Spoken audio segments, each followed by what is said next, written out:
നിങ്ങളുടെ favourite shows ഇനി ഒരിക്കലും മിസ്സാവില്ല. ഇപ്പോൾ C5-ലൂടെ കാണും നിങ്ങളുടെ ഫേവറേറ്റ് ഷോസ് തികച്ചും സൗജന്യമായി.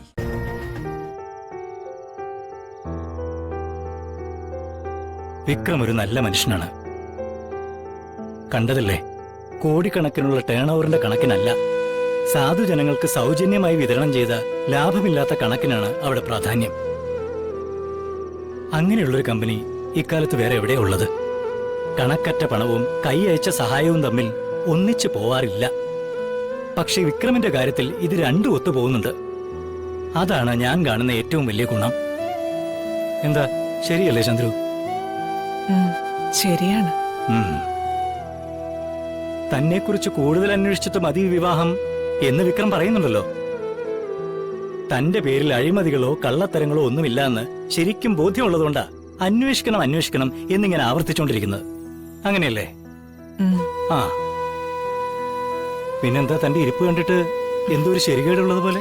വിക്രമുമായിട്ടുള്ള ബന്ധത്തിന് എനിക്ക് 100 വട്ടം സമ്മത. പക്ഷേ വന്ദനയുടെ ജീവിതത്തിൽ ഉണ്ടായതുപോലെ എന്തെങ്കിലും ഒരു ദുരന്തം ഒരു പെറ്റമ്മയുടെ ആശങ്കയായിരിക്കും. അങ്ങനെയൊക്കെ ചിന്തിക്കുന്നത് പോലും തെറ്റാ ചന്ദ്രു. ആയിരക്കണക്കിന് പാവങ്ങൾക്ക് അന്നമൂട്ടുന്ന ഒരു മനുഷ്യനാ വിക്രം. അദ്ദേഹത്തിന് ഒരു ദുരന്തവും സംഭവിക്കാൻ പോകുന്നില്ല. അങ്ങനെ ചിന്തിക്കേ. എന്തായാലും പ്രകാശും മനോജും അന്വേഷിച്ചിറങ്ങാൻ പോവുകയല്ലേ? ആ, അന്വേഷണ റിപ്പോർട്ട് വരട്ടെ, എന്നിട്ടാവാം അടുത്ത നീക്കങ്ങൾ.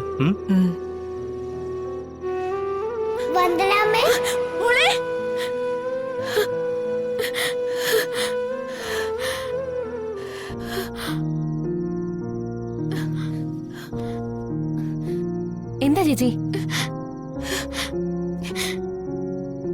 എന്റെ മോള് അമ്മയെന്ന് വിളിക്കുന്നത് ഞാൻ കേട്ടു. പക്ഷെ നന്നായിട്ട് കേട്ടു. ചങ്ക് പൊട്ടിയ മോള് വിളിച്ചത്. ചേച്ചിതാ ഈ വെള്ളം കുടിക്കേ.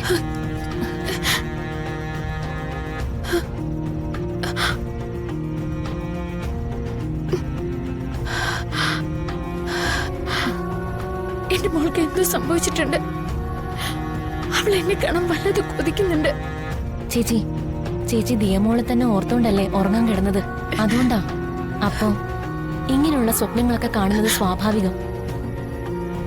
സാഗറും രാഗിയും സുഷമയൊക്കെ ദുഷ്ടന്മാര്. അവരെന്റെ കുഞ്ഞിനെ ഉപദ്രവിക്കുന്നുണ്ടാവും. അതൊക്കെ ചേച്ചിയുടെ തോന്നലാ. ദിയമോൾ ഇപ്പൊ സുഖമായിട്ട് കിടന്നുറങ്ങുന്നുണ്ടാവും. പക്ഷെ എനിക്കിപ്പോ ദിയമോളെ കാണണം. അതിന് മാർഗമൊന്നും ഇല്ല ചേച്ചി. ഇനി രാഘയെയോ സാഗറിനെയോ ഫോൺ വിളിച്ച് അന്വേഷിക്കാമെന്ന് വെച്ചാ അതും കുഴപ്പമാ. അവരുടെ ഓർക്കം കെടുത്തിയതിന്റെ ദേഷ്യം തീർക്കുന്നത് ദിയമോളോട് തന്നെയായിരിക്കും. അത് ശരിയാ. അപ്പിനി എന്താ ചെയ്യാ? ദിയമോൾക്കൊന്നും സംഭവിക്കരുതെന്ന് ഉള്ളൊരുക്കി പ്രാർത്ഥിച്ചുകൊണ്ട് കിടക്ക് ചേച്ചി. ചേച്ചി ഇപ്പൊ കണ്ടത് വെറും സ്വപ്നമാ, സ്വപ്നം. ചേച്ചി കിടക്ക് ചേച്ചി,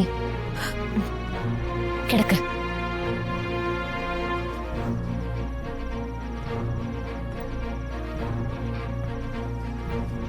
ഡൗൺലോഡ് ചെയ്യൂ C5 ആപ്പ്. കാണൂ എല്ലാ എപ്പിസോഡുകളും സൗജന്യമായി.